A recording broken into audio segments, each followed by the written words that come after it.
Hello, this is Sarah soiledplant and welcome back to my channel. It is time for part 2 of Dramataplants. I made one of these and posted it on October 1st. Somehow, maybe because it's winter, but somehow I've managed to find 5 more plants that are being very dramatic, throwing some tantrums, overall just being a pain in the neck. And I've managed to find some plants that are doing probably even worse than the plants I showed you last time. In general, I think these particular plants are just extra finicky, and I've had some struggles with all of them. It wasn't until recently that all of them decided to just kick up the frustration an extra notch. If you want to see the original Dramataplant video that I made, I will link it down below.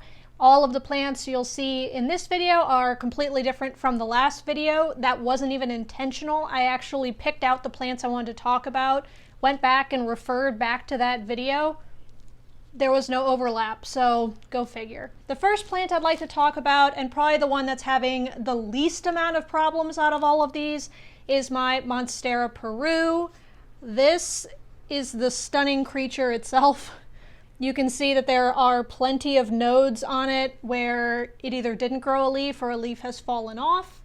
I got this new branch kind of recently where I got an actual new leaf. This leaf right here, the one that's kind of yellowing and on the way out, is actually the only original leaf to the plant, and I've lost all of the other ones. The remaining 3 are ones that have grown in the last couple of months, so it's starting to kind of be okay. It's already starting to make a big runner here. That is not attractive in the slightest. I'm definitely planning on chopping and propping this in the spring, but because it was growing, I wanted to kind of give it its best fighting shot to kind of show me what it can do right now. This one has been a point of frustration, mainly because I was trying to get the lighting correct. Obviously, I don't know if I have it right still, because this looks like the start of a runner as opposed to a leaf. We'll see. It might be a leaf, but this is definitely a node that continued on without growing a leaf on it. I was having a problem very similar to this with my Monstera adansonii. When I chopped back my adansonii, which was very similar to this, it actually ended up being the best thing I could have possibly done for it. The original plant that I cut down to the soil is just beautiful right now. It's got probably 10 leaves on it, and it's just very happy. So I'm hoping the same for this one. I have not heard from anybody that these are necessarily difficult to grow or more difficult than anything else. So I think this is a kind of unique to me problem where I'm not sure why it struggled. This is causing me a lot of stress just because it is, every time I go in my greenhouse and I look at this, I'm just appalled that this is something. It's not cute, and I've seen perus be very cute, so it's not the plant's fault, it's just this plant's fault. But that is the Monstera peru. I will continue picking on the Monsteras because this is the only other Monstera I have, but this is my Monstera standaliana. I have already chopped and propped this one, but this is one that had a super long, it was at least 2 feet, 3 feet long of just runner. It was clearly not happy. I've put it in a pretty good position as far as light goes, and it hasn't seemed to improve very much. Where I cut it off right here. There is a growth point, so it's a little nub, so I don't know if that means it's a leaf or if it's going to be a runner. I'm not sure.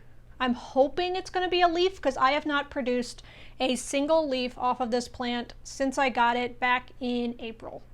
So these 2 leaves here, it looks like they're a little dehydrated. I'll give it a nice thorough watering after this video. I think my issue with this one is that I am probably underwatering it a little bit. I need to water it more frequently than I'm used to for some of the other philodendrons that are around it. But it must be something to do with the light, and I've moved it around. I've tried giving it everything it wants. I gave it a moss pole, but it has not really adhered to that moss pole at all. I don't know, this is just a sad plant. Depending on what happens with the growth, if it starts making a runner again, then I'm going to do the same thing as with the peru, and I'm just going to chop it all the way to the base and just see what happens. You know, this has not been a very fun plant to have at this point.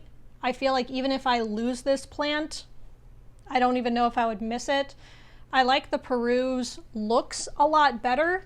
These ones have like the little cream splashing that kind of reminds me of a Thai constellation Monstera. Unless it's like big and huge or a decent size, this isn't the most satisfying plant to own. If I do chop it back and that does it in and it doesn't want to live anymore, I guess that's just what's going to have to happen. I will keep trying things. The multi-foot long runner that I cut off and cut nodes up, I have put that into a propagation box.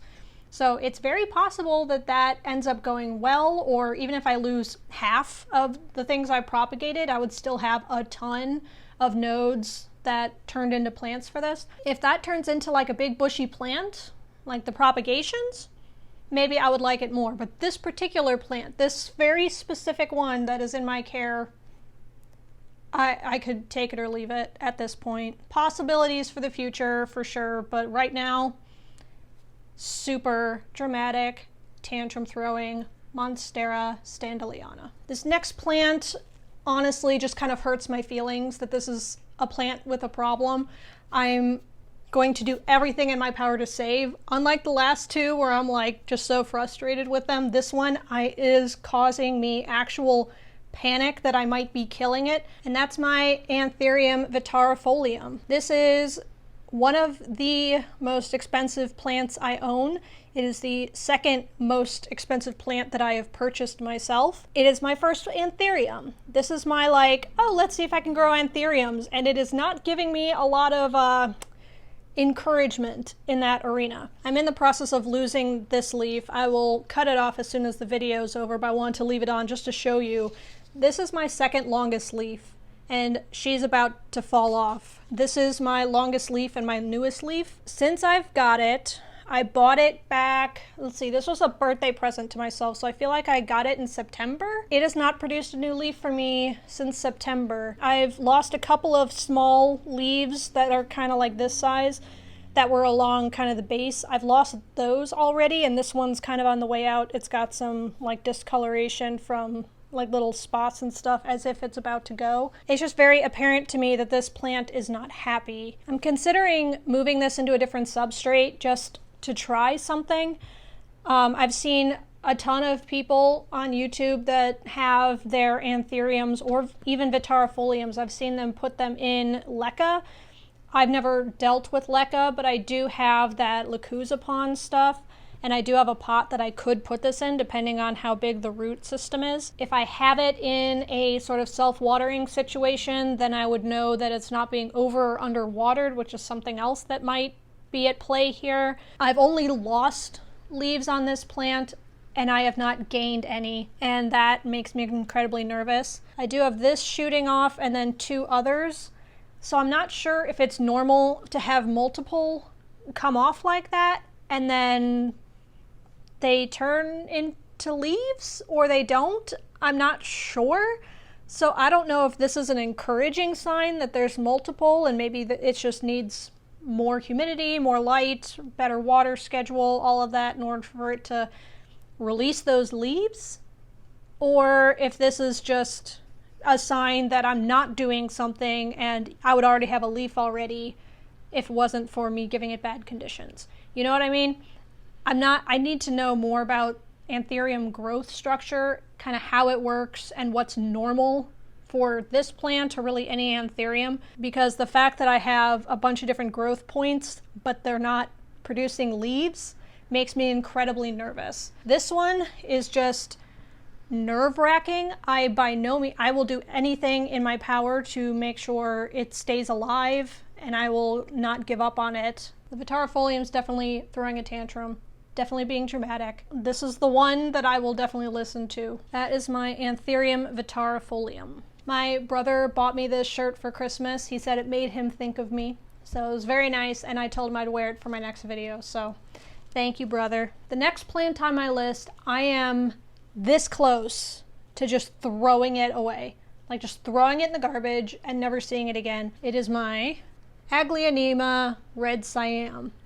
I had this in a repotting video because it was very sad when I had it in the repotting video. It hasn't improved much. It continues to put out new growth, so it's clearly happy-ish. It is putting out tons of new stuff all the time, but it just, all the stuff underneath drops constantly.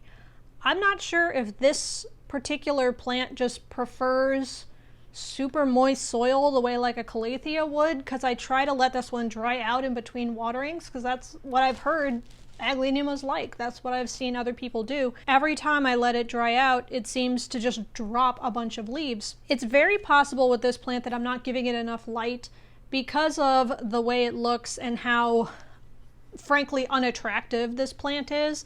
I don't give it a really nice spot in my living room or whatever so that, you know, I don't have to look at it.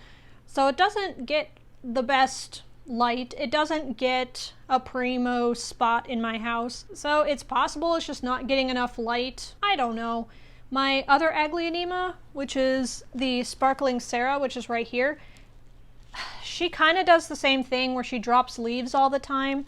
I know eventually Aglaonemas like to get kind of nice and big and have kind of meatier, barky-like stems at the base. I don't know if it's actually doing that or if this is just a sad plant, because like this particular stalk right here, like, ignore this one, just look at this stalk. There's like 6 leaves on it. That can't be healthy, right?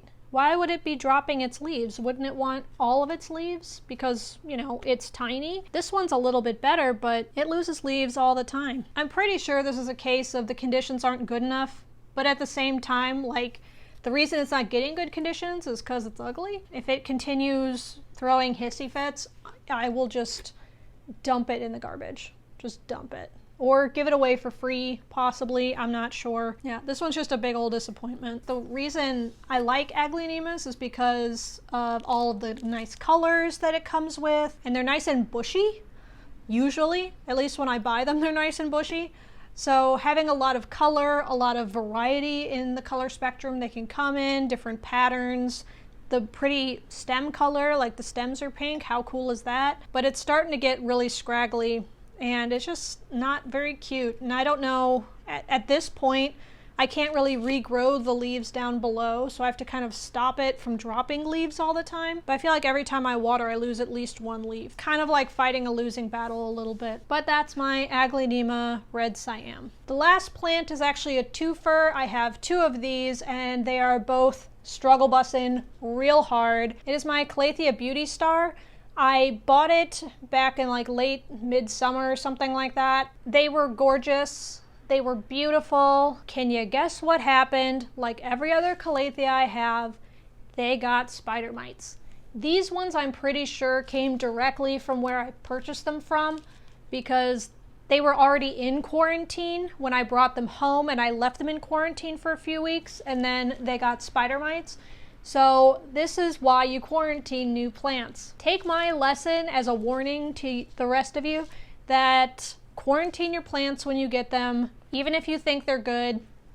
Give them full treatments, all of that stuff, because these ones got spider mites real bad, real fast. I treated them immediately and treated them thoroughly, but it was pretty much too late. I don't know why I'm prefacing this much because it is shocking how terrible they look, and people who've had Calatheas in the past will recognize what this looks like because it's awful. But this is what remains of my 2 Calathea Beauty Stars, and this one is dripping all over my leg. Lovely. So this one I was able to salvage some of the leaves on it. Clearly none of them look good. I've said this in so many videos, but if you have a Calathea or any plant that gets attacked by bugs, leave the leaves on if they have about 50% or 60% of the green left.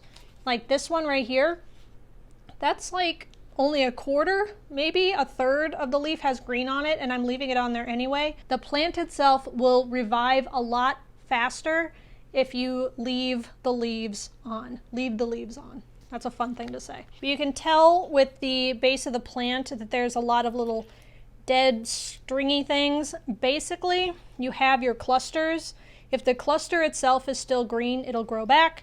If it is all dead, like this cluster right here, that is probably not going to grow back, and I will chop all of this down. But I have treated this plant. It is good. I'm checking it right now for more. I'll probably do another thorough treatment on this just to be safe. Yeah, this is the good one of the two that I have left. I continued to water it and treat it like any other plant, but it's still in quarantine just in case the spider mites come back. But this was the good one. The bad one, it is literally dripping down my hands. Can you see that? It is just dripping. I just watered this the other day. You can see that they're still a little green as far as the stalks go, so that is why I'm leaving it. My Calathea ornata had a similar thing, and it's doing pretty well right now. So this is still technically a plant. I'm hoping that by the time spring rolls around, it'll start producing leaves again. And I'll of course keep you updated, but holy cow. If you want to talk about a dramatic plant, these two, these take the cake. Let's put it that way. Now my pants are all wet. I definitely think the Calatheas are the winner if the winner gets like a tub of ice cream and a sad movie and a box of tissues. Like, Calathea win. That concludes this video. Thank you so much for stopping by, and I'll catch you next time. Bye!